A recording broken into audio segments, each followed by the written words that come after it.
Hi, I'm Captain Sarah with Chesapeake Boating Academy and TowBoatUS Kent Narrows, here today with BoatUS. Today we're going to be talking about how to properly refuel your vessel at the fuel dock.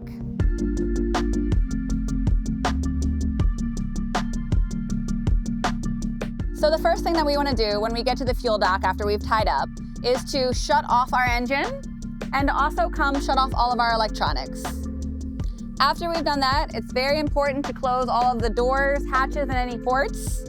The reason is fuel vapors are heavier than air and they will sink. So it's important to close those all up. The next thing that we want to do after we've turned all of our electronics and engine off and closed all of our ports is to deboard all of our passengers. So we're going to have our passengers safely come off of the boat and onto the dock. After we've gotten our passengers off the boat, then we're going to consider how much fuel to put aboard. I checked my gauge. I've used 15 gallons since I last filled up. Because we don't want to fill our tanks all the way to the top, fuel does expand, especially in hotter climates. We're just going to add 10 gallons today.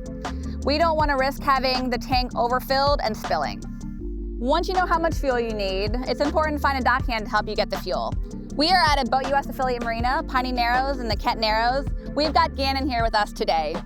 Gannon has an oil absorbency pad. Some people also call these diapers. These get wrapped around the nozzle before we even put it into the fuel fill tank. The reason is if there's any sort of spill or spit back, it will catch it so that nothing goes in the water or on the boat. You always want to make sure that you confirm that you're putting the right type of fuel into your boat. In our case, we're going to be using gas today. You also want to make sure that you're putting it into the right fill. This one here is for our gas tank, all right? Make sure you're not putting it into rod holders or your water tanks. I'm gonna wrap my diaper around before I carefully put it into the top. It's important that when you're fueling that you always tend to the nozzle. You never wanna use this auto lock down here or put something in here to hold up the handle. The reason is if you walk away, this could overfill. While we're tending to our fuel nozzle, it's important that we keep it grounded in our fuel fill. We want to prevent any form of static buildup that could cause or trigger a fire or an explosion.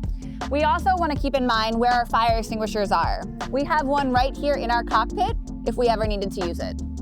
It's also important to make sure that you remind people that there is no smoking or open flames that should be in the nearby vicinity while you're fueling. After you're done adding fuel to your boat, it's important to pull the nozzle out nice and slowly and wrap this diaper around the nozzle so that no fuel gets on your boat or in the water. You're responsible for all spills. Now that it's wrapped around and my nozzle is pointing upwards, I'm going to slowly hand it back to Gannon, the dockhand. Thanks, Gannon. Also very important, if you're fueling a boat with an inboard engine, you need to run the blower in your engine room for at least 4 minutes before starting your engine. This is going to prevent any accidental sparks or explosions. We've got one final tip for you, and this one here is for Gannon the dockhand. Thank you so much. I really appreciate your help. Yep. We hope that this video was helpful today. If you like it, subscribe to our channel. We hope to see you out on the water.